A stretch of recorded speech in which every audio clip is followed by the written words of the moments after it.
There are days that begin like any other, ordinary and full of promise, only to end in horror.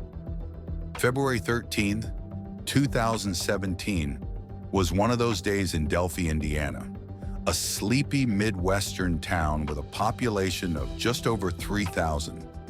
Delphi was the kind of place where everyone knew everyone. Crime was rare, the streets were quiet, and families felt safe. But that sense of security was shattered by a crime so horrific, so mysterious, that it would grip the entire nation.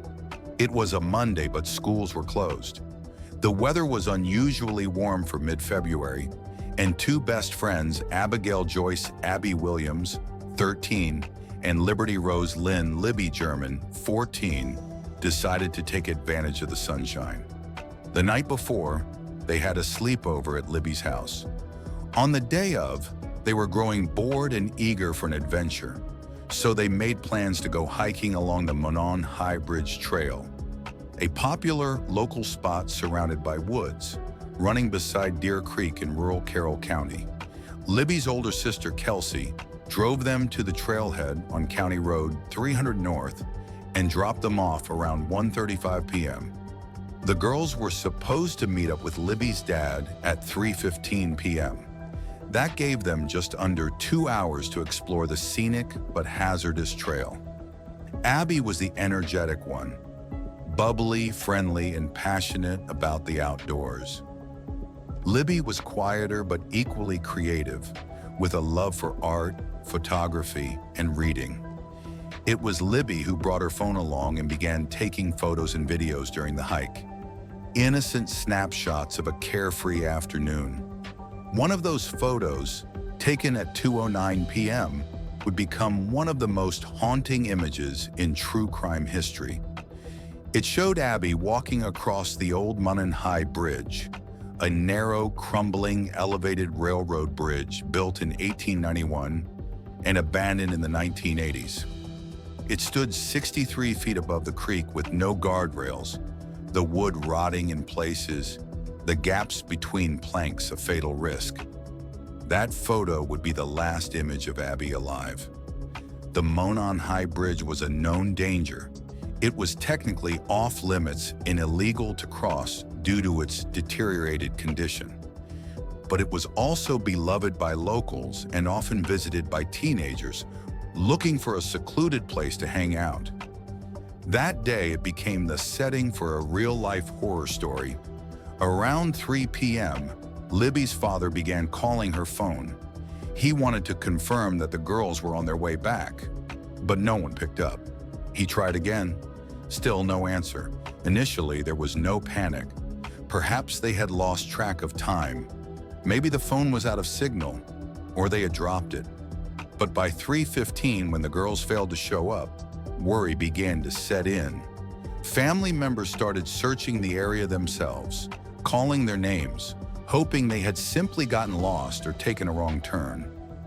But as time went on and there was no sign of either girl, the families contacted police around 5:30 p.m. to report them missing. Search teams mobilized quickly. Given the terrain and fading daylight, it was difficult to cover much ground that night. But they vowed to resume at first light. The next day, Tuesday, February 14th, the community gathered in full force. Volunteers scoured the woods, trails, and the banks of Deer Creek.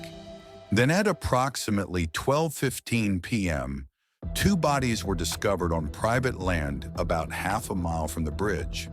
The following day, the Carroll County coroner confirmed the worst. The bodies were those of Abigail Williams and Liberty German. The investigation took a chilling turn when police revealed that Libby had not only taken photos, but had actually recorded video and audio of a man who had approached them on the bridge. In a grainy still from the footage, extracted from Libby's phone, a man is seen walking toward the girls. He is wearing a blue jacket, jeans, and a hat. His hands are in his pockets. His face is obscured, his posture casual but ominous. Police later released a short audio no clip path from the same going recording. there, so we have to go In down it, a man's voice is heard saying, "Guys, down the hill."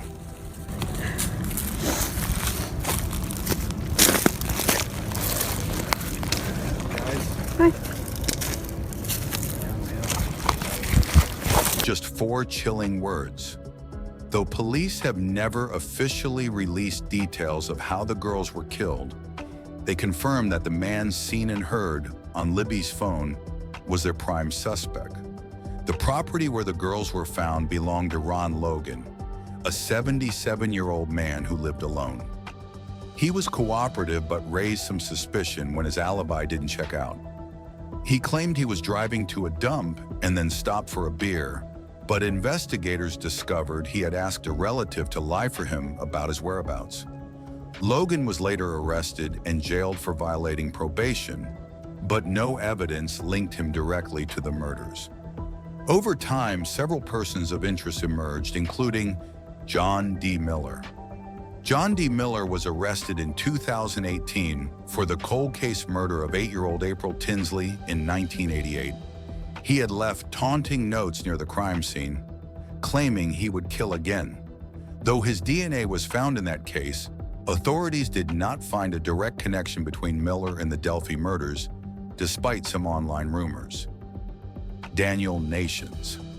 Another name that surfaced was Daniel Nations, a registered sex offender from Indiana who had previously been arrested for threatening hikers with a hatchet in Colorado. He matched the suspect's rough build and facial features and had a violent history. He also lived just 2 hours from Delphi.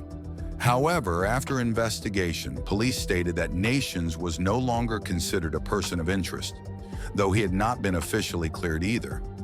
Keegan Kline and the Anthony Shots account one of the most disturbing leads emerged in 2021 when police connected a fake Instagram profile, Anthony Shots, to the investigation. The account used stolen images of a male model to lure underage girls into sending explicit content. That profile was traced to Keegan Kline, a 27-year-old man from Peru, Indiana. In 2020, he was charged with 30 counts, including child exploitation and possession of child pornography. Authorities discovered that the Anthony Shots account had been in communication with Libby German shortly before her death.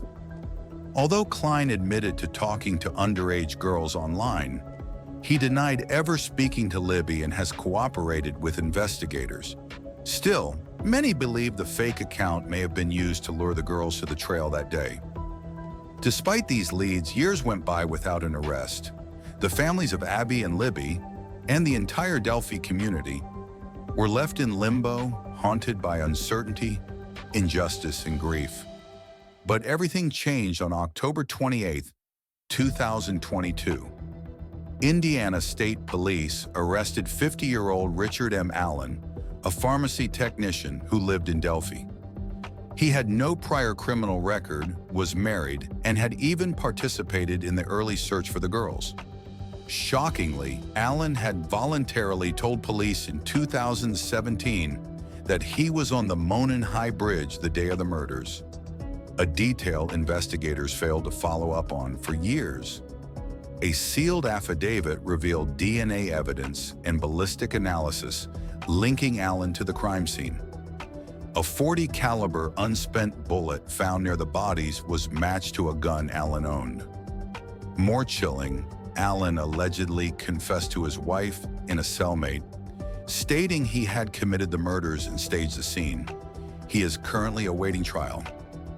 The investigation is ongoing, and police have not ruled out the possibility of other individuals being involved, possibly including Keegan Kline.